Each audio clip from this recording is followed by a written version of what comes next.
자, 오늘은 역사의 교훈이라는 제목으로 또 함께 은혜를 나누고자 합니다. 오늘 본문에 속한 사도행전 7장에는 스데반이 산헤드린 공의에서 재판을 받는 장면을 기록하고 있습니다. 스데반은 자신의 변론 차례가 되었을 때 이스라엘의 역사에 대해서 말하기 시작했습니다. 그 이유는 이스라엘의 역사에도 바로 이와 같은 일들이 있었기 때문입니다. 지난주죠. 지난 1월 17일 미국 CBS 뉴스에는 이런 보도가 있었습니다. 제2차 세계대전 당시에 안네 일기의 주인공이었던 그 유대인 소녀 안네 프랑크의 가족에 관한 보도였습니다. 안네와 그의 가족은 1944년 8월에 그 네덜란드에 숨어있던 은신처가 발견이 돼서 나치의 강제 수용소로 끌려가게 됐는데요. 그 아버지만 제외하고 모든 가족들이 바로 그 수용소에서 죽임을 당하는 일이 있었습니다. 근데 최근에 밝혀진 아주 충격적인 사실이 보도되었는데요. 그것은 그 안네 프랑크의 가족들이 숨어있던 그 은신처를 나치에게 제공했던 그 밀고한 사람이 누구였냐면 다름 아닌 같은 유대인이었다라는 사실이었습니다. 역사는 되풀이 된다라고 합니다. 따라서 역사를 통해서 교훈을 얻고 잘못된 것을 고치지 않으면 잘못된 일들이 다시 반복될 수가 있는 것입니다. 그래서 신명기 32장 7절에 보면 이렇게 말씀합니다. 옛날을 기억하라. 역대의 연대를 생각하라. 내 아버지에게 물으라. 그가 내게 설명할 것이요 내 어른들에게 물으라. 그들이 내게 말하리로다 라고 말씀합니다. 그러면 스데반이 이스라엘 역사를 통해서 그 시대의 사람들과 또 오늘 우리들에게 전해주고자 했던 교훈은 과연 무엇일까요? 우리는 어떻게 하면 그들의 실패한 역사를 되풀이하지 않고 우리의 새로운 미래를 개척해 나갈 수 있을까요? 오늘 말씀을 통해서 우리는 역사의 교훈을 배우고 우리 자신을 돌아보아 하나님께서 예비하신 형통한 길을 가는 축복의 주인공들이 다 되시기를 주님의 이름으로 축원합니다. 자, 오늘 본문에는 세 사람이 등장하고 있는 것을 볼 수가 있습니다. 첫 번째는 예수 그리스도의 예표가 되는 모세이고, 두 번째는 모세가 나와 같은 선지자다라고 했던 예수 그리스도요. 세 번째는 바로 오늘 본문에서 이스라엘의 역사를 말하고 있는 스데반입니다. 이 세 사람은 그들이 살아온 시대적인 배경은 서로 달라도 그 사람 모두에게는 공통적인 특징이 있는 것을 발견할 수가 있는데요. 그래서 우리는 세 사람을 통해서 하나님의 구원에 대한 매우 중요한 원리를 발견할 수가 있을 것입니다. 먼저 우리는 이 모세에 대해서 살펴보고자 하는데요. 이스라엘의 역사를 통해서 바로 모세는 이스라엘 사람들로부터 거절을 당했던 것을 보게 됩니다. 그러면 모세는 과연 누구였을까요? 이 모세의 정체성에 대해서 오늘 보면 34절은 이렇게 기록하고 있습니다. 내 백성이 애굽에서 괴로움 받음을 내가 확실히 보고 그 탄식하는 소리를 듣고 그들을 구원하려고 내려왔노니 이제 내가 너를 애굽으로 보내리라 하시니라. 내가 너를 애굽으로 보내리라 라고 하셨다고 했습니다. 여기서 내가는 하나님이시고 너는 바로 모세입니다. 그러니까 하나님께서 모세를 애굽으로 보내셨다는 것을 알게 됩니다. 성경에서 애굽이라는 곳은 바로 우리가 살고 있는 세상을 상징하는 곳이기도 합니다. 그 당시에 애굽에 살던 이스라엘 백성들은 바로 세상 임금인 바로의 종이었던 것을 보게 됩니다. 바로의 종으로 살던 이스라엘 백성들은 바로 심한 학대를 당하고 그 괴로움에 하나님께 부르짖어 기도했던 것입니다. 이렇게 하나님께서는 이 모세를 애굽으로 보내리라 라고 하시면서 모세를 보내시는데 하나님의 보내심을 받은 사람을 가리켜서 하나님의 종이라고 부릅니다. 그러면 하나님께서는 이 모세를 왜 무슨 목적으로 애굽으로 보내셨을까요? 그것은 바로 이스라엘 백성을 구원하기 위함인 겁니다. 내 백성이 애굽에서 괴로움 받음을 내가 확실히 보고 그 탄식하는 소리를 듣고 그들을 구원하려고 내려왔노니 라고 하십니다. 하나님께서는 바로 이스라엘 백성들의 괴로움 받음을 보고 그 탄식하는 소리를 듣고 또 그들을 구원하려고 내려오셨다라고 말씀합니다. 하나님께서는 우리를 구원하기 위하여 친히 이 땅에 강림하셨던 것을 보게 됩니다. 그런데 하나님께서는 이스라엘 백성을 구원하시는데 하나님이 직접 가시는 것이 아니라 바로 모세를 보내신다라는 사실인 겁니다. 하나님의 종들을 보내셔서 바로 우리를 구원하시는 그 일을 하시는 모습을 보게 됩니다. 그러면 모세는 하나님의 보내심을 받은 하나님의 종이었는데 그럼 모세는 어떠한 직분을 가지고 애굽으로 갔을까요? 오늘 본 35절을 보시겠습니다. 그들의 말이 누가 너를 관리와 재판장으로 세웠느냐 하며 거절하던 그 모세를 하나님은 가시나무 떨기 가운데서 보이던 천사의 손으로 관리와 속량하는 자로서 보내셨으니라고 합니다. 이스라엘 백성들은 모세를 거절했어요. 무엇으로, 누구로 거절했는가 하면 관리와 재판장으로 거절했다라고 본문은 기록합니다. 그렇지만 하나님은 바로 그 모세를 이스라엘의 관리와 속량하는 자로 세우시고 보내셨던 것을 보게 됩니다. 여기서 속량하는 자로라고 보내셨다 그랬는데, 이 속량이라는 말의 뜻은 속전을 지불함으로써 해방시킨다라는 뜻을 가지고 있어요. 그러니까 옛날에는 이제 노예가 있었잖아요. 그러니까 그 종의 값이 있어요. 노예 값이 있는데 그 값을 치르고 그 노예를 이제 자유인으로 해방시키는 것을 가리켜서 이 속량한다라는 표현을 쓰는 겁니다. 그래서 이 속량한다라는 것은 어떤 대가를 지불하는 겁니다. 그래서 그 사람을 풀어 자유하게 하는 그런 일을 가리키는 거죠. 근데 여기서 중요한 것은 하나님께서 누구를 통해서 이 모세를 관리와 속량하는 자로 보내셨느냐라는 겁니다. 35절에 보면 하나님이 가시나무 떨기 가운데서 보이던 천사의 손으로라고 했어요. 가시나무 불꽃 가운데서 이제 하나님의 임재가 있었잖아요. 근데 그분이 누구냐? 천사의 손으로라는 표현을 쓰고 있는데, 그분은 바로 성육신 하시기 이전에 구약 시대에 역사하셨던 바로 예수 그리스도, 하나님의 아들 예수님을 의미하는 그런 표현인 겁니다. 그 예수 그리스도를 통해서 이 모세를 관리와 속량하는 자로 애굽으로 보내셨다라는 겁니다. 그러면 모세가 이제 애굽으로 가서 과연 무엇을 했을까요? 모세가 한 일을 성경은 세 가지로 요약을 하고 있는데요. 첫 번째로는 바로 이스라엘을 구원하는 일을 한 겁니다. 바로 이스라엘을 출애굽시킨 바로 주인공이 모세였죠. 그래서 오늘 본 36절에 보면 이 사람이 백성을 인도하여 나오게 하고 라고 했어요. 인도하여 나오게 하는 것이 출애굽인 겁니다. 바로 애굽에 종살이 하던 이스라엘 백성들을 이제 해방시켜 그들을 인도하여 출애굽시킨 사람이 바로 모세인 거죠. 바로 이것이 이제 이스라엘 백성들의 구원을 의미하는 겁니다. 두 번째로 모세는 기사와 표적을 행했다라고 성경을 기록합니다. 36절 하반절을 보시면 애굽과 홍해와 광야에서 40년간 기사와 표적을 행하였느니라 라고 했어요. 기사와 표적, 많은 기적을 행한 것이죠. 애굽에 10가지 재앙 내리고 홍해바다 가르고 이스라엘 백성들을 건너게 하고 또 하늘에서 만나 내려서 먹게 하고 반석에서 샘물이 터져서 마시게 하는, 그야말로 많은 기적을 바로 모세가 행했던 겁니다. 그리고 모세가 했던 또 한 가지 일은 바로 율법을 선포한 일이었어요. 오늘 보면 38절 보실까요? 시내산에서 말하던 그 전사와 우리 조상들과 함께 광야 교회에 있었고 또 살아있는 말씀을 받아 우리에게 주던 자가 이 사람이라라고 했어요. 모세가 이제 이스라엘 백성들을 출애굽시킵니다. 이스라엘 백성들을 인도하여서 홍해바다 건너고 광야로 갔을 때 바로 시내산에 도착하게 됩니다. 시내산에서 이스라엘 백성들은 하나님과 언약을 맺게 되죠. 시내산 언약을 맺게 되는데 바로 이 모세가 하나님과 이스라엘 백성 사이의 중보자로서 그 언약 체결을 하게 되는 거예요. 그때 이제 모세는 하나님께 이 율법을 받아서, 십계명을 받아서 백성들에게 선포하는 일을 하게 됩니다. 근데 이 하나님의 말씀을 받아서 사람들에게 선포하는 일은 누가 하는 것인가 하면 선지자가 하는 것이죠. 하나님의 말씀을 받아 선포하는 그 일을 모세가 했다라는 것입니다. 그러니까 모세가 했던 일은 바로 이스라엘 백성들을 구원하는 일과 또 많은 기사와 표적을 행한 것, 또 그리고 하나님의 말씀을 받아서 선포하는 바로 이러한 선지자의 역할을 했다라고 성경은 이렇게 기록합니다.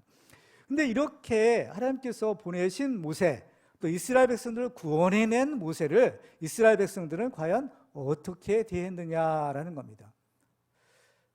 우리가 생각할 때는 얼마나 고마운 사람이에요. 애굽에 종살이 하던 자기들을 이렇게 해방시키고 또 하나님의 약속의 땅으로 인도하는 그 모세가 너무나 참 고마워서 정말 그 모세를 잘 따랐을 것이다 라고 생각을 하게 됩니다. 그런데 우리의 기대와는 달리 그들은 그 모세를 거절했다라는 것입니다. 오늘 본 35절을 다시 한번 보실까요? 그들의 말이 누가 너를 관리와 재판장으로 세웠느냐 하며 거절하던 그 모세를 거절했다라는 겁니다. 그렇죠? 오늘 본 39절에도 또 이렇게 말씀합니다. 우리 조상들이 모세에게 복종하지 아니하고자 하여 거절하며 그 마음의 도리와 애굽으로 향하여. 이 사도행전의 기록을 통해서 볼 때 이스라엘 백성들이 모세를 거절하는 것은 그냥 우연히 일어나는 것이 아니라 또 한두 번 일어나는 것이 아니라 이 표현을 보면요, 아주 철저하게 거절했다는 겁니다. 아주 그 모세를 섬기는 일에 있어서는 그야말로 아주 마음속 깊은 곳에서 반감이 일어났다라는 것을 성경은 우리에게 가르쳐주고 있는 것입니다. 그러면은 그 모세를 거절한 이스라엘 백성들은 그러면 어떻게 했을까? 누구를 섬겼을까라는 겁니다. 이스라엘이 모세를 거절했다라는 것은 무슨 뜻인가? 무슨 의미냐면 그 모세를 보내신 하나님을 거절했다라는 것을 의미하는 겁니다. 모세는 하나님의 보내심을 받은 사람인 거예요. 그런데 그 모세를 거절하는 것은 그 모세를 보내신 분, 바로 그 하나님을 거절했다라는 것을 의미하는 겁니다. 그러면 그들은 모세를 거절하고 하나님 섬기기를 거부한 대신에 그럼 누구를, 무엇을 섬겼느냐라는 것, 바로 우상을 섬겼다는 겁니다. 오늘 보면 40절 보실까요? 아론더러 이르되 우리를 인도할 신들을 우리를 위하여 만들라. 애굽 땅에서 우리를 인도하던 이 모세는 어떻게 되었는지 알지 못하노라. 이스라엘 사람들에게서 좋은 핑계거리가 생겼습니다. 그것은 무엇인가 하면 그들을 인도하던 모세가 보이지 않게 된 거예요. 왜 보이지 않게 됐는가 하면 바로 하나님의 말씀을 받아서 바로 이스라엘 백성들에게 전해야 됐는데 그 말씀을 받으러 시내산에 올라가게 됐잖아요. 그때 40일 동안을 이제 주야로 금식하면서 하나님의 말씀을 받게 됩니다. 그러니까 산 아래에서 기다리던 이스라엘 백성들은 40일 동안이나 모세가 보이지 않으니까 야, 모세가 죽었는지 어떻게 됐는지 어디로 갔는지 알지 못하겠다, 이렇게 말하는 겁니다. 그러니까 근데 이것은 어때요? 좋은 핑계거리가 되는 겁니다. 모세를 거부하고 하나님의 섬기기를 거부하는 이스라엘 백성들에게 이제 좋은 핑계거리가 되어서 이제는 우리가 우상을 섬겨야 되겠다라고 이렇게 나서는 겁니다. 그들의 속마음이 이제 겉으로 드러나게 된 것입니다. 우리는 여기서 우상이란 것이 과연 무엇인가, 우상의 본질이 무엇인가라는 것을 우리가 발견하게 되는데요. 자, 41절 우리가 보시겠습니다. 그때 그들이 송아지를 만들어 그 우상 앞에 제사하며 자기 손으로 만든 것을 기뻐하더니, 그래서 결국에는 만들어내는 우상이 뭐냐? 송아지 모양의 우상이었던 거예요. 근데 이 송아지는, 이 소는 애굽 사람들이 섬기던 우상의 한 종류인 겁니다. 그래서 이스라엘 사람들도 기껏 만들어낸 우상이 바로 애굽에서 그들이 보았던 그 송아지 모양의 우상을 만드는 거예요. 근데 그 우상을 보고 어떻게 했느냐? 우상 앞에 제사했다는 거예요. 하나님께만 제사 드리고 하나님만 예배해야 될 사람이 엉뚱한 우상에게 제사를 드리고 또 자기 손으로 만든 것을 기뻐했다라는 겁니다. 이 우상이라는 것은 뭐예요? 사람이 만들어낸 겁니다. 하나님은 자존하신 분이기 때문에 어떤 사람이 만든 존재가 아니죠. 하나님은 창조주시요 오히려 우리 인간이 그 창조주 하나님의 피조물인 겁니다.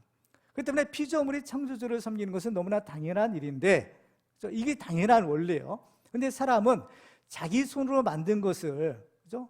자기 손으로 만든 것을 자기가 거기다 절하고 자기가 섬기고, 이런 어리석은 모습을 보이는 겁니다. 자기가 만들어 놓은 것은 그것이 자기를 섬겨야 되는 것인데 오히려 자기가 만든 것에다 절하고 그것을 섬기는 것이 우상을 숭배하는 어리석은 사람들의 모습인 겁니다. 근데 왜 그것을 이렇게 우상을 섬기고 그것을 기뻐하느냐?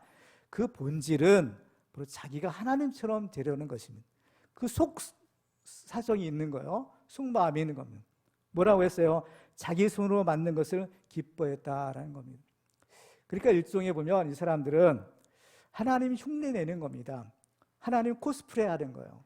하나님께서 그 손으로 만드신 피조물들이 있죠. 하나님께서 그 피조물들을 어때요? 기뻐하셨다라고 성경은 말씀하고 있어요. 그런데 사람들은요, 자기 손으로 만들어낸 것, 그것을 기뻐하고 오히려 거기에 절하고 숭배하는 겁니다. 하나님 코스프레 하는 것이 바로 우상 숭배하는 그 본질이더라. 결국에는 자기가 하나님처럼 되고자 하는 그 본질적인 그 교만한 마음이 우상 숭배 속에 숨겨져 있는 것을 보게 됩니다. 그러면 마땅히 하나님을 섬겨야 될 이스라엘 백성들이 하나님을 섬기지 않고 우상을 숭배할 때 과연 어떠한 결과가 이루어졌을까요? 자, 오늘 본 42절을 보시겠습니다. 하나님이 외면하사 그들을 그 하늘의 군대 섬기는 일에 버려두셨으니 이는 선지자의 책에 기록된 바 이스라엘의 집이여 너희가 광야에서 40년간 희생과 제물을 내게 드린 일이 있었느냐. 그래서 보면 하나님이 외면하셨다라고 했습니다. 그리고 버려두셨다라고 했어요. 그러니까 하나님께서 그냥 방치해 놓으시는 겁니다. 그래 너희들이 한번 하고 싶은 대로 해봐라. 내버려 두신 거죠. 하나님 버려두신 겁니다. 제일 무서운 것이 무엇인가 하면 하나님의 버리신 사람인 것. 무슨 짓을 해도 하나님 간섭하지 않는 사람, 그런 사람이 참 제일 무서운 사람인 겁니다. 그러면 어떻게 해요? 실컷 죄를 짓고 결국에는 멸망에 이르게 되는 것이죠. 오늘은 43절 마지막 절인데요, 한번 다시 한번 볼까요?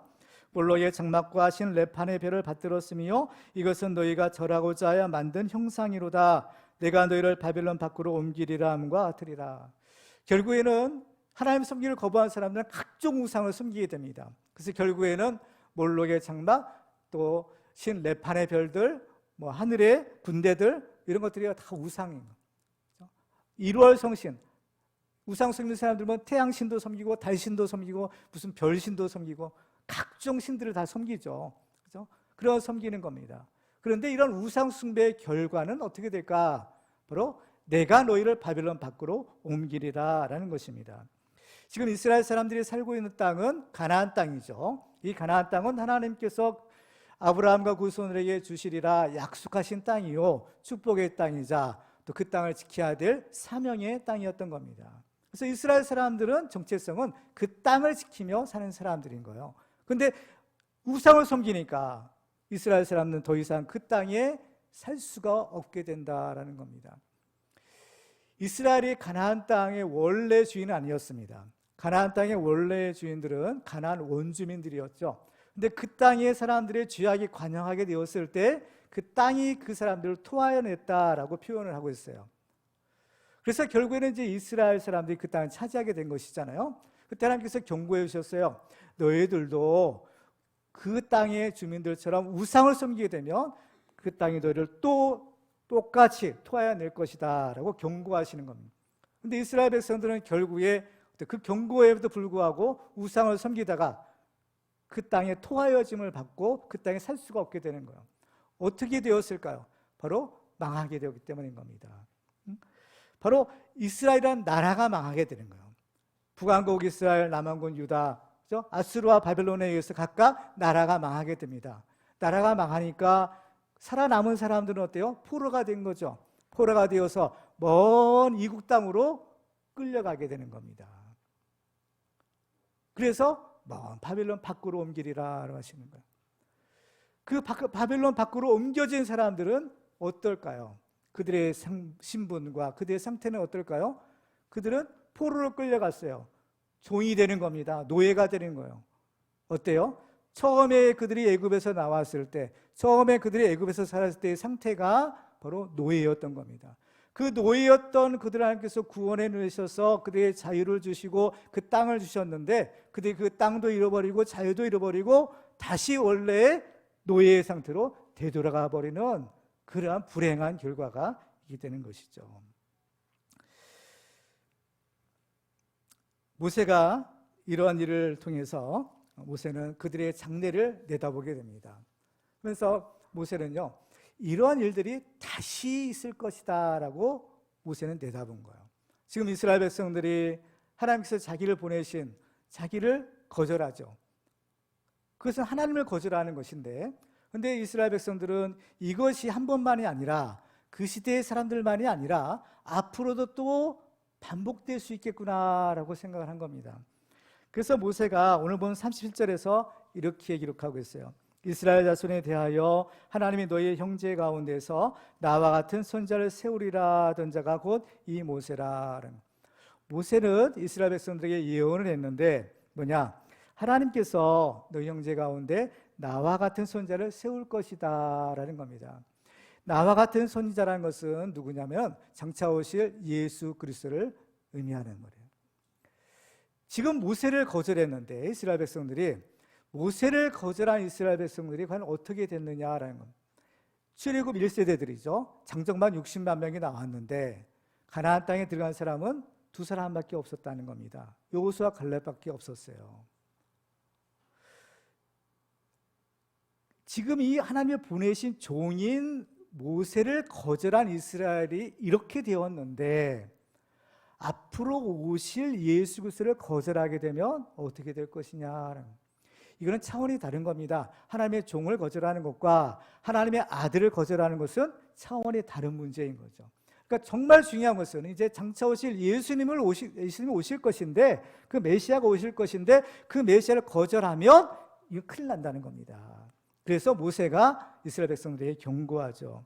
그래서 신명기 18장 15절에 이렇게 말씀합니다. 내 하나님 여호와께서 너희 가운데 내 형제 중에서 너를 위하여 나와 같은 선지자 하나를 일으키시리니 너희는 그의 말을 들을지니라.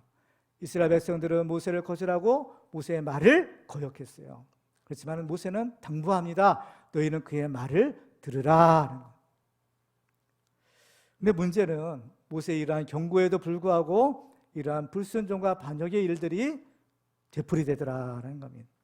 그래서 이스라엘 역사를 보면 이제 그들은 또 예수님을 거절하는 일이 생기는 겁니다. 모세가 말씀했던 나와 같은 선지자, 그분은 바로 예수님이라고 했죠. 드디어 이제 예수님 약속하신 그 메시아가 오셨습니다. 그 메시아가 오셨는데 이스라엘 백성들은 그 메시아 예수님을 어떻게 대했는가? 역시 거절하는 그들의 반응이었다는 겁니다. 그러면 예수님은 과연 누구실까요? 우리가 앞에 모세가 누구였는가라는 것을 우리가 살펴보았는데 예수님의 정체성은 누구냐? 예수님은 하나님의 아들이시다라는 겁니다. 히브리서 3장 5절과 6절 보시면 또한 모세는 장래에 말할 것을 증언하기 위하여 하나님의 온 집에서 종으로서 신실하였고 그리스도는 하나님의 집을 맡은 아들로서 그와 같이 하셨으니 라고 했어요. 모세는 하나님의 종으로서 신실했다라고 하는 겁니다. 그런데 예수님은 어때요? 하나님의 아들로서, 그렇죠? 아들로서 신실하셨다라고 말씀하는 겁니다. 그러니까 모세와는 차원이 다른 거예요. 그렇죠? 종과 아들의 차이인 겁니다.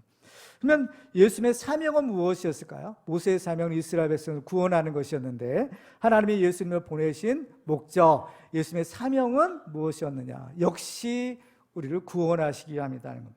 요한복음 3장 17절에 보면 하나님이 그 아들을 세상에 보내신 것은 세상을 심판하려 하심이 아니요 그로 말미암아 세상이 구원을 받게 하려 하심이라. 우리를 구원하기 위하여 예수님 보내셨고 예수님의 사명은 우리를 구원하시는 것이었다는 것을 성경은 증거하는 겁니다. 바로 이스라엘 백성들이 애굽에서 바로의 종노릇했던 것처럼 바로 죄를 지은 우리 죄인들은 바로 죄의 종이요 마귀의 종노릇하고 있는 상태라는 겁니다. 그 때문에 우리를요 구원하기 위하여 하나님의 아들을 보내신 겁니다. 그러면 하나님께서 예수님을 보내실 때 예수님은 어떤 직분으로 보내셨을까? 그렇죠? 모세는 관리와 속량하는 자로 하나님이 보내셨다고 했어요. 자, 예수님은 어떤 직분을 가지고 오셨는가? 히브리서 3장 1절에 보면 그러므로 함께 하늘의 부르심을 받은 거룩한 형제들아 우리가 믿는 도리의 사도이시며 대제사장이신 예수를 깊이 생각하라. 예수님은 바로 우리의 믿음의 사도요 대제사장으로 오셨다라는 것을 밝히고 있습니다. 사도라는 말의 뜻은 보내심을 받은 사람, 선지자라는 뜻이에요. 그러니까 예수님은 하나님으로부터 보내심을 받은 분이다라는 것을 우리는 알게 됩니다. 예수님은 하나님께서 자신을 세상에 보내셨다라고 여러 군데에서 말씀하죠. 요한복음 8장 42절에 보면 나는 스스로 온 것이 아니요 아버지께서 나를 보내신 것이니라 라고 했어요.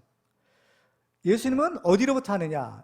내가 하나님으로부터 나왔다라고 하시는데 이것은 내 스스로가 아니라 하나님이 나를 보내셨다라고 말씀하는 겁니다. 그렇죠?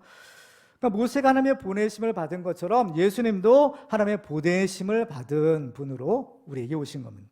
그리고 또 예수님의 직분은 대제사장이라고 했어요. 제사장 중에서도 최고 높은 제사장이 대제사장인 겁니다. 대제사장의 하는 일은 무엇인가 하면 중보자의 역할인 겁니다. 주로 이제 제사를 드리는 그러한 일들을 하잖아요. 그러니까 하나님과 우리 사람 사이의 중보자로서 제사를 드리고 그 피해 제사를 통해서 우리 죄의 문제를 해결하고 하나님과 우리를 다시 화목시키는 그 일을 이제 제사장이 하는데, 그 예수님은 바로 우리의 대제사장으로서 그 일을 하신다라는 겁니다. 그래서 히브리서 2장 17절에 보면, 그러므로 그가 범사의 형제들과 같이 되심이 마땅하도다. 이는 하나님의 일에 자비하고 신실한 대제사장이 되어 백성의 죄를 속량하려 하심이라. 바로 예수님은 자신의 몸으로서 하나님께 드릴 그 제물을 드리고 자신의 그 피로 우리의 죄값을 다 지불하심으로 우리를 속량하셨다라고 성경은 증거하는 겁니다. 그렇죠? 그러면 이제 예수님은 바로 이러한 분이신 거예요. 그러면 예수님께서 이 땅에 오셔서 하신 일은 무엇일까라는 겁니다. 모세와도 아주 비슷한 겁니다. 첫 번째는 우리를 구원하시는 일을 한 거예요. 디도서 2장 14절에 보면, 그가 우리를 대신하여 자신을 주심은 모든 불법에서 우리를 속량하시고 우리를 깨끗하게 하사 선한 일을 열심히 하는 자기 백성이 되게 하려 하심이라. 모세가 이스라엘 백성들을 구원한 목적이 있었어요. 그래서 뭐냐? 하나님의 거룩한 백성을 삼으시기 위해서다라는 거죠. 그들을 구원해서 하나님의 백성을 삼으시기 위함인 하 건데, 예수님도 우리를 구원하셔서 우리를 깨끗게 하시고 우리를 하나님의 백성이 되게 하시기 위함, 이 일을 예수님이 하신 겁니다. 구원하시는 사역이죠. 그 다음에 또 예수님은 또한 기사와 표적의 많은 행적을 하셨다는 겁니다. 자, 오늘 보면 사도행전 2장 22절에 보면, 이스라엘 사람들아 이 말을 들으라. 너희도 아는 바와 같이 하나님께서 나사렛 예수로 큰 권능과 기사와 표적을 너희 가운데 베푸사 너희 앞에서 그를 증언하셨느니라. 모세도 기사와 표적을 행했다라고 하는데, 예수님도 어때요? 큰 권능으로 기사와 표적을 행하셨다라고 말씀하죠. 예수님도 어때요? 많은 기적을 행하셨잖아요. 그렇죠? 물을 포도주가 되게 하시고 오병이어의 이적을 행하시고 죽은 자를 살리고, 그렇죠? 귀신을 쫓아내시고 각종 불치병에 걸린 사람들을 다 고쳐주시는 그러한 기사와 표적을 예수님이 행하셨다는 겁니다. 그리고 또 예수님은 또 모세처럼 이 선지자의 일을 하셨다는 겁니다. 선지자는 하나님의 말씀을 전하는 일이라고 했죠. 모세는 하나님으로부터 율법을 받아서 그 법을 선포했다고 했어요. 그런데 예수님은 어떤 분이세요? 예수님은 하나님의 말씀 그 자체가 육신이 되어 오신 분인 겁니다. 모세는 그 말씀을 받아서 선포했고, 예수님은 자신이 하나님의 말씀이 육신이 되어 오신 분이 예수님이셨던 거예요. 그렇죠? 그래서 요한복음 1장 14절에 보면, 말씀이 육신이 되어 우리 가운데 거하심에 우리가 그의 영광을 보니 아버지의 독생자의 영광이요 은혜와 진리가 충만하더라. 그래서 예수님을 본 자는 어때요? 하나님을 본 것이다, 하나님 아버지를 본 것이다 라고 말씀하는 겁니다. 그래서 예수님께서는 이 땅에 오셔서 천국 복음을 전하시는데, 예수님의 전하시는 모든 말씀은 자기의 말이 아니라고 했어요. 하나님께서 자기의 주신 것을 그대로 전하는 것이다 라고 하십니다. 요한복음 14장 24절에 보면, 나를 사랑하지 아니하는 자는 내 말을 지키지 아니하나니 너희가 듣는 말은 내 말이 아니요 나를 보내신 아버지의 말씀이다. 예수님께서 하신 모든 말씀은 다 하나님이 주신 말씀, 하나님의 말씀, 그 진리의 말씀을 선포하는 겁니다. 그래서 예수님의 사역도 똑같죠. 구원의 사역, 또 기사와 표적을 행하신 거고, 또 하나님의 말씀을 전하시는 선지자의 사역을 모세처럼 행하셨던 것을 보게 돼요. 그러면 자, 옛날에 모세를 거절했던 이스라엘 백성들은 이제 오랜 세월이 지나서 이제 드디어 약속하신 메시아가 오셨는데, 그 메시아이신 예수님을 어떻게 했을까요? 이제 그 예수님은 이제 정신 차리고 예수님을 영접했을까요? 그렇지 않은 겁니다. 역시 모세를 거절했던 그들은 또한 예수님도 거절했다는 겁니다. 요한복음 1장 11절에 보면, 자기 땅에 오매 자기 백성이 영접하지 아니하였으나, 영접하지 않았다는 겁니다. 요한복음 12장 37절에 보면, 이렇게 많은 표적을 그들 앞에서 행하셨으나 그를 믿지 아니하니, 많은 기사와 표적 행하셨지만 그를 믿지 않았다는 겁니다. 우리가 생각할 때는 야, 그런 기적 내가 한번 보면 그 예수를 믿을 수 있을 텐데, 그런데 그들은 그렇지 않았다는 겁니다. 하나님의 아들을 거절한 이스라엘 백성들, 그들은 결국 그 하나님을 거절한 사람이 된 거죠. 하나님의 보내신 종 모세를 거절한 사람들도 그 종을 보내신 하나님을 거절한 것이 되었는데, 하물며 하나님의 아들을 보내신, 하나님의 아들을 거절한 그들은 더군다나 하나님을 거절한 그러한 결과가 되는 겁니다. 그러면 마땅히 그들이 영접해야 될 예수님을 영접하지 않고 그들은 과연 무엇을 했을까요? 예수님이 이제 재판받으신 장면을 보면 빌라도의 법정에서 재판을 받으실 때 빌라도가 이제 신문을 해보니까 예수님이 죄가 없다라는 것을 알게 되는 겁니다. 그래서 성경을 보면 어떻게든지 예수님을 좀 풀어주려고 했던 것을 보게 돼요. 그래서 이제 이 빌라도가 꾀를 하나 낸 겁니다. 무슨 꾀를 냈느냐? 명절에는 어떤 그 죄수를 하나를 풀어주는 그런 관례가 있었다는 거죠. 우리나라에도 보면 뭐 대통령 특사라는 것들이 있잖아요. 대통령이 풀어주면은 다 그냥 풀려나는 겁니다. 근데 명절에, 유대인들의 명절이죠. 유대의 유월절이면 명절에 죄수를 풀어주는 관례가 있어서 사실은 빌라도는 이 예수님을 풀어주려고 했던 거예요. 그래서 이 예수님과 그죠? 이 바야바라는 강도, 이 흉악범 중에 누구를 풀어주랴라고 했던 거예요. 근데 사실은 이 빌라도는 당연히 이스라엘 사람들이 예수는 풀어달라고 기대를 했다는 겁니다. 왜냐하면 예수님과 비교해서 그 강도는 너무 흉악범인 거죠. 근데 이 빌라도의 예상이 빗나간 거예요. 정작 이스라엘 백성들은 누구를 요구하느냐? 바로 강도를 요구하는 겁니다. 그리고 예수님은 십자가에 못 박으소서, 이런 일을 하더라는 겁니다. 그렇죠? 그래서 누가복음 23장 25절에 보면 그 강도에 대해서 이렇게 얘기합니다. 그들이 요구하는 자 곧 밀란과 살인으로 말미암아 옥에 갇힌 자를 놓아주고 예수는 넘겨주어 그들의 뜻대로 하게 하니라. 있을 수 없는 일이 참 일어난 겁니다. 그렇죠? 예수님을 버리고 강도를 요구하는 이스라엘은 결국에 하나님을 섬기기를 거부하고 우상을 섬긴 바로 그들의 조상들의 죄를 반복하고 있다라는 사실을 알게 됩니다. 이처럼 하나님의 보내신 하나님의 종 모세도 거절당하고 심지어는 하나님의 아들조차도 이스라엘 백성들로부터 거절을 당해요. 그런데 그들로부터 거절당한 예수님은 어떻게 되셨느냐? 사람들로부터는 거절당했지만 하나님으로부터는 어때요? 인정을 받으시고 하나님으로부터는 세움을 받으시는 거예요. 건축자의 머릿돌이라는 얘기가 있어요. 사도행전 4장 11절에 보면 이 예수는 너희 건축자들의 버린 돌로서 진 모퉁이의 머릿돌이 되었느니라. 다른 이로서는 구원을 받을 수 없나니 천하 사람 중에 구원을 받을 만한 다른 이름을 우리에게 주신 일이 없음이라 하였더라. 사람들은 예수를 버렸어요. 그렇지만 버린 그 예수를 하나님은 하나님의 성전의 머릿돌, 모퉁이들로 삼으신 거예요. 그래서 누구든지 이 예수의 이름이 아니면 구원받을 수 없도록 하신 겁니다. 사람들은 다 예수를 거절했지만 그러나 그 거절하신 예수를 하나님께서는 높이셔서 그렇죠? 우리의 구원자로 삼으시고 누구든지 그 예수가 아니면 구원받을 수 없도록 하시는 겁니다. 그렇죠? 그러면 그 예수를 거절한 이스라엘 사람들은 과연 어떻게 되었을까라는 겁니다. 마태복음 23장 30절에 보면 예수님이 이런 얘기를 하십니다. 예루살렘아 예루살렘아 선지자들을 죽이고 내게 파송된 자들을 돌로 치는 자여 암탉이 그 새끼를 날개 아래 모음같이 내가 내 자녀를 모으려 한 일이 몇 번이더냐. 그러나 너희가 원하지 아니하였도다. 보라 너희 집이 황폐하여 버려진 바 되리라.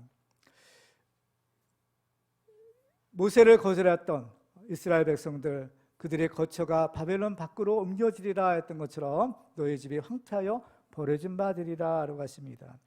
특별히 여기서 보면 선지자들을 죽이고 내게 파송된 자들을 돌로 치는 자여, 이게 그들의 죄죠. 드러나는 명백한 죄요. 선지자들을 죽이고 하나님의 파송한 자들을 돌로 치는 자가 누굽니까? 바로 예루살렘아 예루살렘아 예루살렘 사람들인 겁니다. 그러면 예루살렘은 사람들은 과연 누구일까요? 예루살렘 사람들은 예루살렘 성에 살고 있는 사람들이죠. 곧 이스라엘 사람들인 겁니다. 근데 예루살렘 성에는 뭐가 있느냐? 바로 성전이 있었던 거예요. 하나님의 성전, 하나님께 예배하는 곳, 성전이 있었고 예루살렘 성에는 그 하나님을 섬기는, 하나님을 믿는 이스라엘 사람들이 사는 도성이 예루살렘 성이었던 겁니다. 그렇죠? 이거는 오늘날로 보면 이 교회인 겁니다. 우리가 교회에 와서 함께 예배드리잖아요. 그리고 또 이 교회는요, 예수를 믿고 구원받은 우리 성도들의 공동체인 겁니다. 이게 예루살렘인 거예요.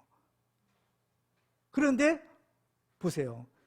선지자들을 죽이고 하나님의 파송한 자들을 돌로 치는 그 죄를 누가 범해요? 예루살렘아 예루살렘 하는 겁니다. 참으로 아이러니한 일들이 계속해서 되풀이되고 있다는 사실을 우리는 발견하게 됩니다. 하나님의 아들 예수를 죽인 사람들은 하나님을 모르는 이방 사람들이 아니었다라는 것에 우리가 주의해야 되는 겁니다. 하나님을 안 믿는 사람들이 아니었다는 거예요.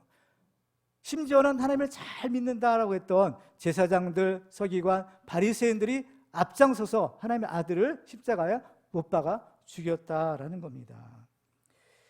근데 이것이 그 옛날에만 있었던 일일까? 근데 중요한 것은 이러한 일이 지금도 반복될 수 있다라는 겁니다. 중요한 것은 이거예요. 지금 이스라엘 역사를 보면요, 오늘 본문에 등장하는 스데반의 그 좋은 예가 되는 겁니다. 스데반을 또한 거절하는 사람도 있었어요. 그 사람들은 누구냐? 바로 그 옛날 모세를 거절했던 사람들이고 바로 예수를 거절했던 사람들. 그런 사람들이 또 이 스데반을 거절하는 겁니다. 그러면 스데반은 과연 누구일까요? 지금 모세와 예수님과 스데반은 계속해서 지금 어때요? 지금 공통적인 특징 패턴을 보이고 있는 겁니다. 스데반은 누구냐? 사도행전 6장 3절에 보면 이렇게 기록합니다. 형제들아 너희 가운데서 성령과 지혜가 충만하여 칭찬받는 사람 7을 택하라. 성령과 지혜가 충만하여 칭찬받는 사람이었다라는 것을 알게 됩니다. 또 사도행전 6장 5절에 보면 온 무리가 이 말을 기뻐하여 믿음과 성령에 충만한 사람 스데반과, 스데반은 또 믿음과 또 성령도 충만했던 사람. 그래서 이 스데반은요, 테카라에서 택함을 받은 사람인 겁니다. 그렇죠? 먼저는 하나님이 택하셨고 또 두 번째는 교회의 택함을 받은 사람인 거죠. 그러니까 이것은 뭐냐? 그 목적은 교회를 섬기기 위해서, 그 섬기는 일을 위해서 택함 받은 직분자, 이게 바로 스데반이었던 겁니다. 그러니까 이 스데반은 하나님의 이 교회를 섬기기 위해서 하나님의 택하심과 교회의 택하심을 받은 그 제자 공동체의 대표자였던 겁니다. 정말 평신도 지도자였던 거죠. 그래서 스데반이 이러한 직분을 가졌던 사람이고, 또 스데반이 행했던 일들은 과연 무엇일까? 똑같아요. 첫째로는 구원의 일, 그 교회를 섬기는 일을 한 거예요. 사도행전 6장 2절과 3절에 보면 12사도가 모든 제자를 불러 이르되 우리가 하나님 말씀을 제쳐놓고 접대를 일삼는 것이 마땅하지 아니하니 형제들아 너희 가운데 성령과 지혜가 충만하여 칭찬받는 사람 7을 택하라. 우리가 이 일을 그들에게 맡기고, 바로 이 접대라는 것이 이제 구제라는 것인데, 바로 이제 교회가 했던 중요한 일들 가운데 하나가 구제 사역이었던 거예요. 근데 이 일은 사도들이 감당했었는데 이제 더 이상 우리는 이걸 안 하고 본질적인 이제 말씀 사역과 기도하는 일을 했다. 그러니까 대신 이 일은 꼭 해야 되는데 누가 해야 되느냐? 바로 그 일을 위해서 7 지사들을 이렇게 뽑은 것입니다. 그래서 그 일을 위해서 바로 이 스데반이 바로 택함을 받았고 또 그 일을 했다는 거예요. 두 번째로 스데반은 기사와 표적을 행했다는 겁니다. 사도행전 6장 8절에 보면 스데반의 은혜와 권능이 충만하여 큰 기사와 표적을 민간에 행하니, 모세도 기사와 표적을 행하고 예수님도 큰 기사와 표적을 행하시고 스데반도 큰 기사와 표적을 행했다라는 겁니다. 그리고 또 스데반도 마찬가지예요. 이제 선지자의 사역, 하나님의 복음을 전파하는 일을 한 겁니다. 사도행전 6장 9절과 10절에 보면요, 이른바 자유민들 어떤 자들이 일어나 스데반과 더불어 논쟁할세 스데반의 지혜와 성령으로 말함을 그들이 능히 당하지 못하여라는, 복음을 증거할 때 자연히 충돌이 일어납니다. 그때 논쟁이 생기게 되죠. 그런데 어때요? 스데반의 지혜와 성령으로 말하는 것을 그들이 당해내지 못했다는 거예요. 왜 그럴까요? 하나님의 지혜를 주시는 거예요. 성령께서 그와 함께 하시는 거죠. 스데반은 성령과 지혜가 충만했다고 했어요. 성령으로 충만한 겁니다.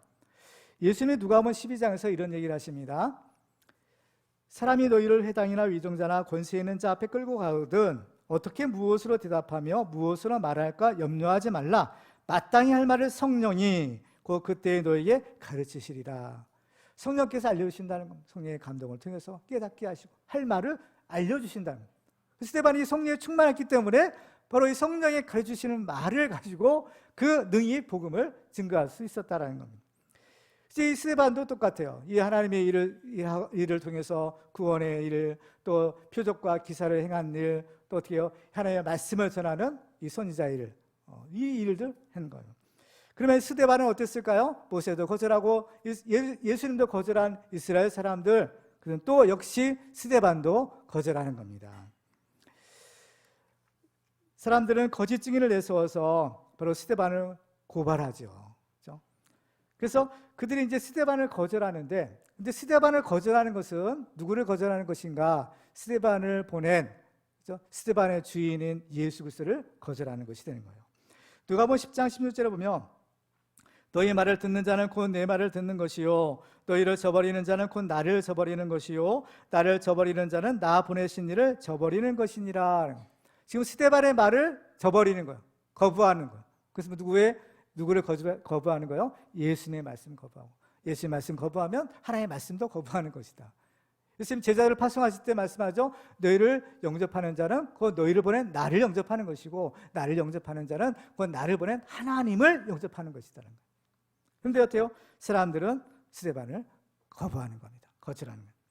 그런데 사람들로부터는 스데반의 거부를 당하고 거절을 당하지만 역시 하나님의 이 스데반을 어때요? 세워주시는 겁니다. 인정하시는 거, 신실한 하나님의 종으로 여기시는 거.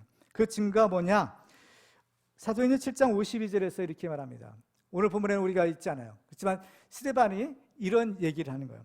너희 조상들이 선지자들 중에 누구를 박해하지 아니하였느냐? 의인이 오시리라 예고한 자들을 그들이 죽였고 이제 너희는 그 의인을 잡아준 자요 살인한 자가 되나니라는 거예요. 물론 이스라엘 역사를 통해서 그들을 고발한 것이지만 이건 지금 어때요? 스데반 자신에 대한 이야기인 겁니다. 이스라엘의 조상들이 하나님 보낸 선지자를 죽였어요. 의인을 죽인 겁니다. 마찬가지로 지금 그들은 누구를 죽이려고 하고 있어요? 스데반을 죽이려고 하고 있는 겁니다. 그래서 스데반은 예루살렘 초대교회 최초의 순교자가 되는 거예요. 이제 곧 죽음을 앞에 두고 있어요. 곧 돌에 맞아 죽는 것인데 자기의 죽음은 뭐냐? 바로 그 옛날 구약 시대에 하나님이 보내신 선지자들의 죽음, 그것이 바로 자기의 죽음이라고 증언하는 겁니다. 자신이 이 말이. 그렇죠? 그래서 이 스데반의 죽음은 바로 의인의 죽음이요 선지자의 죽음이 되는 거예요. 그래서 그 증거가 뭐냐? 스데반이 죽을 때 성령이 충만하여 천상의 장면을 보게 되는 겁니다. 사도행전 7장 55절 56절에 보면 스데반이 성령 충만하여 하늘 우르르 주목하여 하나님의 영광과 아민 예수께서 하나님 우편에 서신 것을 보고 말하되 보라 하늘이 열리고 인자가 하나님 우편에 서신 것을 보노라. 하나님의 재판장이 되시는 하늘의 법정을 스데반이 목격한 겁니다. 근데 누가 하늘을 볼 수 있겠어요? 하늘의 천상의 장면을 누가 볼 수 있겠어요? 하나님께서 열어서 보여주시는 사람만이 볼 수 있는 것 아니겠어요? 하나님께서 스데반에게 그 영안을 열어서 하나님이 계신 그 보좌에 그 천상의 장면을 보여주셨다는 것은 하나님이 그 스데반을 인정하셨다라는 증거라고 보는 겁니다. 그러면 하나님께서 스데반을 이렇게 세워주셨고, 그러면 그 스데반을 거절한 사람들의 죄는 무엇이었을까? 누가복음 10장 10절 이하에 보면 이렇게 기록합니다. 어느 동네에 들어가든지 너희를 영접하지 아니하거든 그 거리로 나와서 말하되 너희의 동네에서 우리 발에 묻은 먼지도 너희에게 떨어버리노라. 그러나 하나님의 나라가 가까이 온 줄을 알라 하라. 내가 너희에게 말하노니 그날의 소돔이 그 동네보다 견디기 쉬우리라. 소돔이 어떻게 망했나요? 불과 유황으로 망한 겁니다. 불과 유황은 지옥의 불인 거예요. 그 복음을 거절한 사람들은 어때요? 결국에는 이 마땅히 받을 형벌에 처하게 된다는 겁니다. 이렇게 모세와 예수님과 스데반이 각 시대는 달리 살았지만 정확한 패턴을 가지고 동일한 어떤 증거를 우리에게 보여주는 겁니다. 이렇게 우리는 모세와 예수님과 스데반의 사례를 살펴보았는데요. 문제가 있어요. 그 뭐냐? 이러한 일들이 지금도 계속해서 반복되고 있다라는 겁니다. 예수님 당시에 있었던 일에 대해서 성경은 이렇게 기록합니다. 마태복음 23장 29절과 30절을 보시면 화했을진저 외식하는 서기관들과 바리새인들이여 너희는 선지자들의 무덤을 만들고 의인들의 비석을 꾸미며 이르되 만일 우리가 조상 때에 있었더라면 우리는 그들이 선지자의 피를 흘리는데 참여하지 아니하였으리라 하니. 그 당시에 있었던 일들인 겁니다. 예수님께서 그 당시 서기관 바리새인들이 어떤 순교자들이죠. 그러한 선지자들의 무덤, 의인들의 비석을 꾸미는 일을 했던 겁니다. 왜? 우리는 그런 죄를 저지른 사람이 아니다. 우리는 선지자들과 의인의 편이다. 그런 뜻으로 이런 얘기를 했다는 겁니다. 그러면서 그들은 그런 일을 하면서 뭐라고 하는가? 우리가 만약에 옛날 우리 조상 때 있었다면 우리는 절대로 그런 나쁜 일을 하지 않았을 것이다 라는 겁니다. 그렇죠? 만약 우리가 그 예수님 당시라면 돌아가 보세요. 예수님 당시 그 사람들이 다 예수를 죽였잖아요. 그죠? 십자가 못 박아서 외치는 겁니다. 예수님 못 박아 죽였는데 만약에 우리가 그 당시에 예루살렘에서 우리가 살던 사람이었다라고 생각해 보면 어떨까요? 마찬가지인 겁니다. 누가 그 예수를 죽이는데 동참하겠어요? 우리는 절대 그런 일은 저지르지 않겠다라고 생각하는 겁니다. 그렇죠? 그런데 어떤가요? 실상을 보면 그들의 선지자들의 무덤을 만들고 의인들의 비석을 꾸몄던 그 서기관과 바리새인들, 그들은요 누구를 죽여요? 하나님의 아들인 예수님을 죽이는 겁니다. 선지자들을 죽이는 죄와 하나님의 아들을 죽이는 죄, 뭐가 더 크겠어요? 당연히 하나님의 아들을 죽이는 죄인 겁니다. 그들은 우리가 조상 때 있었다면 그 조상들이 저질렀던 그 흉악한 죄들 안 저질렀겠지라고 하지만 실상은 오히려 그들보다 더 악한 자들이고 더 큰 죄를 지은 자들이다라는 것을 예수님이 지금 말씀하는 겁니다. 그런데 이것이 우리 세대에 반복되지 않으리라 누가 장담할 수 있겠습니까? 예수님이 최후의 만찬에서 경고하십니다. 너희 중에 하나가 나를 팔리라 하는 것. 제자들이 깜짝 놀랐어요. 아니 그 예수님과 그렇게 같이 동거동락했던 제자들이 누가 감히 그 예수를 팔 수 있을까? 상상할 수 없는 일이에요. 근데 예수님이 이렇게 말씀하신 겁니다. 그러니까 제자들이 서로 놀라서 나는 아니죠. 다 그렇게 얘기했다는 겁니다. 성경에 보면요 가룟 유다도 이런 얘기를 했대요. 마태복음 26장 25절에 보면 예수를 파는 유다가 대답하여 이르되 랍비여 나는 아니지요.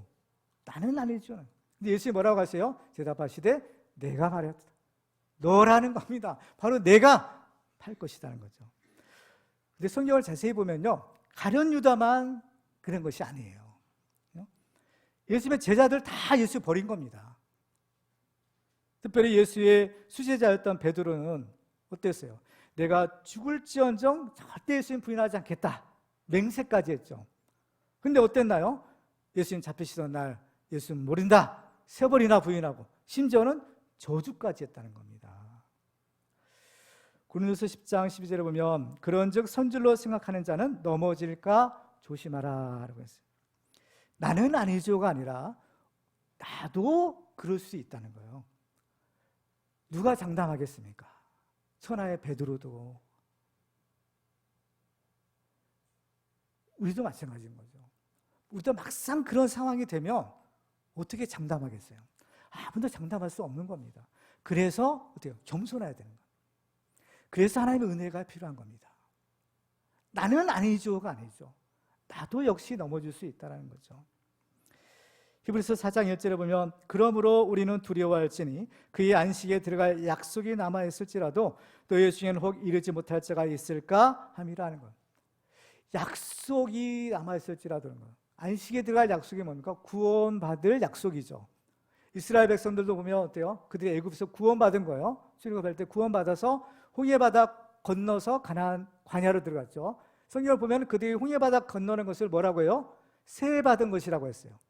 세례받은 것이고 그들이 광야에서 하늘에 신령한 떡 만나 먹고 반석에서 터져나오는 생수 마시고 이게 다 뭡니까? 성만찬한 겁니다.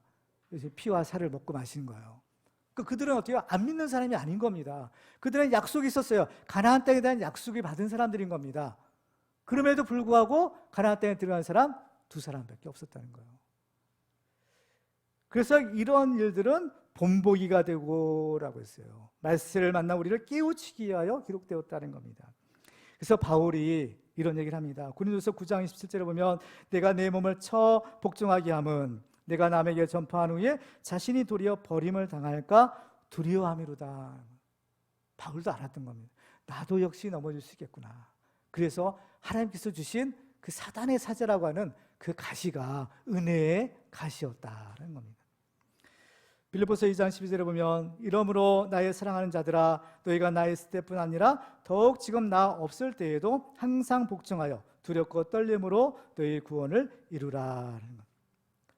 스데반이 이스라엘 역사를 말하고 성경이 우리에게 이스라엘 역사를 기록한 것은 우리의 교훈을 위해서다라고 말씀하고 있습니다. 많은 사람들이 이렇게 거절하고 또 거절하다가 결국에는 하나님의 약속에 이르지 못하게 되었지만 그럼에도 불구하고 하나님의 약속을 붙들고 끝까지 그야말로 죽도록 충성한 사람들이 있었던 겁니다. 하나님의 종 모세는 하나님의 집에 충성하였다고, 예수님은 하나님께 신실한 하나님의 아들로 충성하였고, 스데반은 목숨 바쳐 순교자가 되는 그러한 하나님의 종이 되는 겁니다. 믿음의 승리자들이 있는 거예요. 다 실패자들이 많지만 그럼에도 불구하고 믿음의 승리자들이 있다는 겁니다. 바라기는 우리가 바로 이 스데반처럼 예수님처럼 모세처럼 바울처럼 그러한 최후의 믿음의 승리자 되기를 주님의 이름으로 축원합니다. 그래서 오늘 말씀을 통해서 우리는 이 역사를 통해 주시는 교훈을 배워 하나님이 예배하시는 형통한 길을 가고 또 주님께서 약속하신 구원에 이르는 축복의 주신 분들 다 되시기를 주님의 이름으로 축원합니다.